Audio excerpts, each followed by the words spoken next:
At one point, Tyga had it all. Kylie Jenner, million-dollar collaborations, and an unstoppable image of luxury. But behind the gold and Ferraris, there was something else, an illusion, a chain of financial mistakes wrapped in parties, luxury, and bad decisions. His name was synonymous with style and fame. But the truth is, Tyga didn't know when to stop. He thought the money would always be there. He believed the internet would keep him relevant forever. What started as a story of digital era rise quickly turned into a cautionary tale. Because when likes turned into debt and fame into routine, everything collapsed.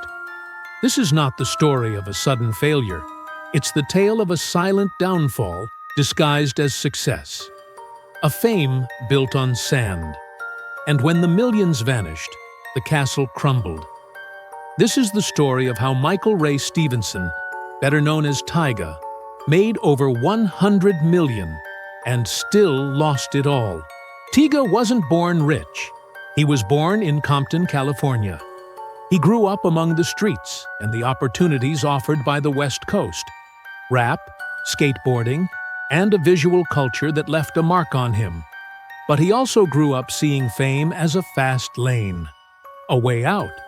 And from early on, he knew his only option was to be seen, to be heard, to go viral. His career began in 2007 with a sound more akin to teenage hype than gangsta rap. But it was in 2008, with Coconut Juice, that he began to get recognition. And it didn't take long for him to connect with the most powerful family on television, the Kardashians. A relationship with Kylie Jenner launched him into the media spotlight. And that's when everything changed, because Tyga stopped being a rapper and became a celebrity.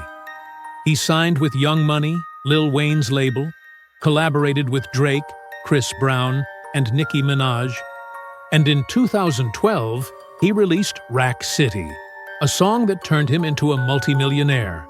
That single alone sold over 3 million copies. Clubs played it on loop. YouTube exploded. And the money started rolling in. And then came the real riches. Tens of thousands for appearances. Hundreds of thousands for collaborations. Millions in contracts. And a lifestyle that became part of his brand. Tyga didn't just want to live like a star. He wanted the world to know it. He bought luxury cars by the dozens, Lamborghinis with custom paint, Bugattis rented but presented as his own, Rolls-Royces, Ferraris, Maybachs, all posted on Instagram. His account became a catalog of excess. But the problem wasn't how much he made, it was how he made it, and how he spent it. Because many of his contracts were poorly negotiated. He received advances and spent them before finishing the projects. Meanwhile, he signed endorsement deals with no legal oversight.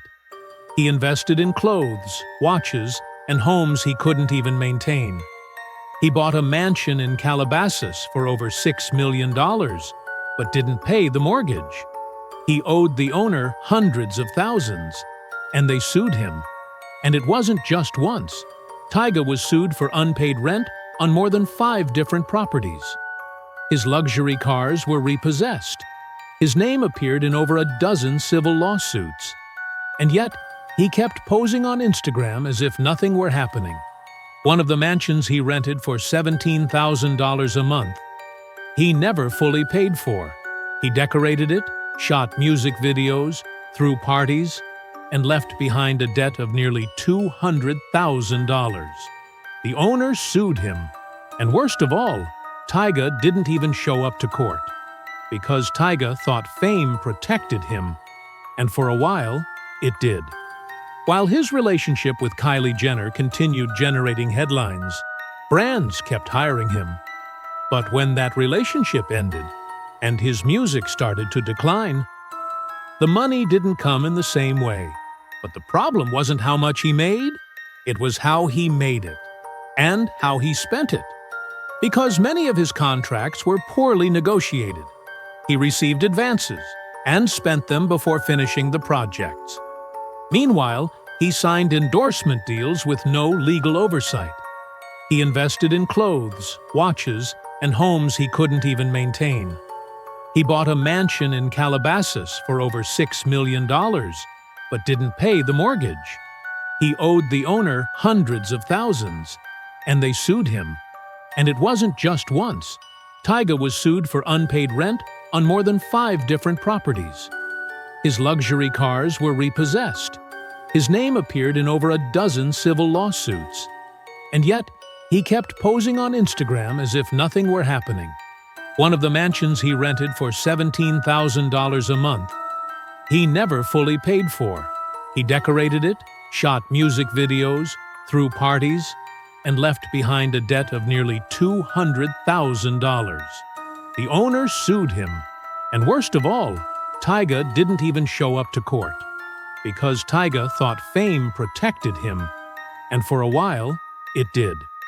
While his relationship with Kylie Jenner continued generating headlines, brands kept hiring him. But when that relationship ended, and his music started to decline, the money didn't come in the same way.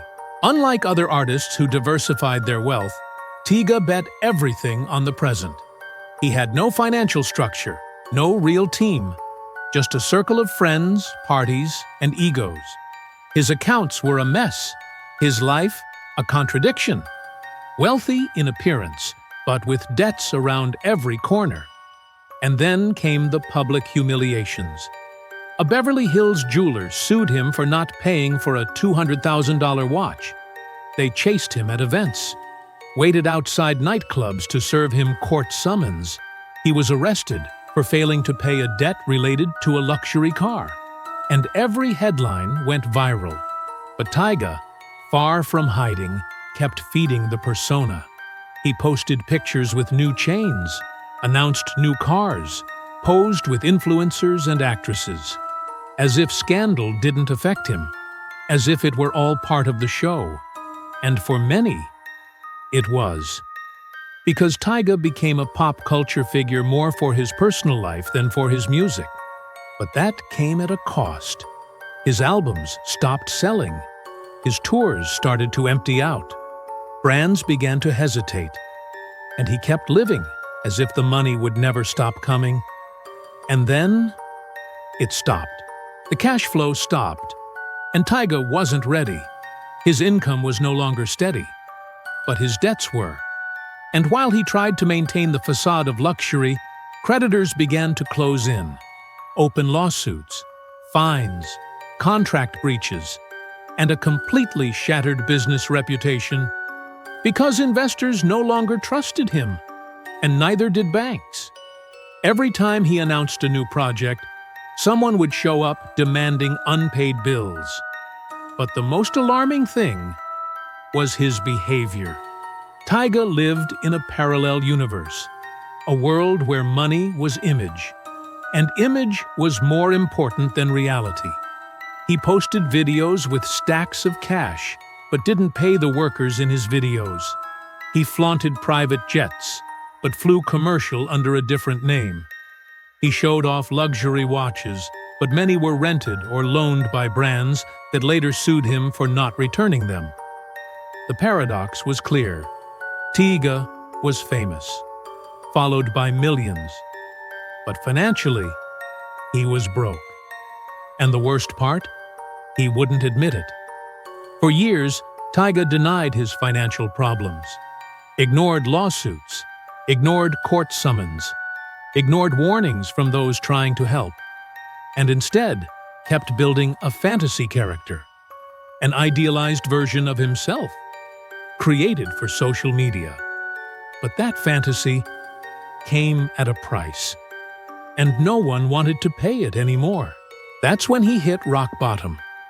Between 2016 and 2018, his earnings hit historic lows. He had no chart hits, no international tours. His music barely generated royalties. And yet, his spending continued as if nothing had changed. Then something unexpected happened. A song, a second chance. Taste, featuring Offset, became a viral hit. Released in 2018, the track broke streaming records, reached the top 10 on Billboard, and put Tyga back on the music map. For a moment, everything sparkled again. He signed new deals, relaunched his image, received advances, appeared on TV shows, and for the first time in a long time, he started earning real money again. A lot of money. But the question was, had he learned anything? The answer was ambiguous. Yes, he paid off some debts. Yes, he settled some lawsuits. But he also fell back into old patterns. He bought new luxury cars, rented mansions in Malibu, appeared at parties surrounded by models and champagne. In 2021, he was sued again, this time for domestic violence. An ex-partner accused him of assault. Tyga turned himself into the police, paid bail, and, as always, went back to posting content like nothing had happened. Because for Tyga, scandal was never an obstacle. It was part of his branding. The problem is that branding no longer sold like it used to. He tried releasing new albums. None had the same impact. Labels stopped offering big advances. Brands stopped calling. And platforms started favoring fresh faces. Tyga was no longer a novelty. And without novelty, after burning through $100 million, there was no more income. But then, like 50 Cent, he made a different decision. He reinvented himself. Instead of trying to compete with the new rappers, Tyga turned to social media. He partnered with OnlyFans, released exclusive content, not music, personal, and he made millions. In no time, his account became one of the most lucrative on the platform, more than 7 figures a year. And although some mocked him for it, for him, it was survival. At the same time, he invested in a new sneaker line, Wavy Baby and MSCHF. Bold designs, limited releases, created to go viral. And it worked. For a brief moment, Tyga was trending again. But, as always, that wave also passed. And the cycle repeated itself. A new advance, a new expense, a new debt. Because although Tyga made over $100 million throughout his career, little to none of it was saved. His houses were foreclosed. His cars were seized. His business reputation was fractured. And still, he remains standing. Not with the same strength, not with the same credibility, but he's still here. Today, in 2025, Tyga's estimated net worth is between $6 and $8 million. A fraction of what he once had. But more than many others who fell and never got back up. He still makes music, still appears in the media, still sells his image. But now he does it more cautiously, with more strategy. Or at least, that's how it seems. Because if Tyga has proven anything, it's that he can stumble 1,000 times and still find a way to keep going, even if the way isn't the most elegant or the most sustainable.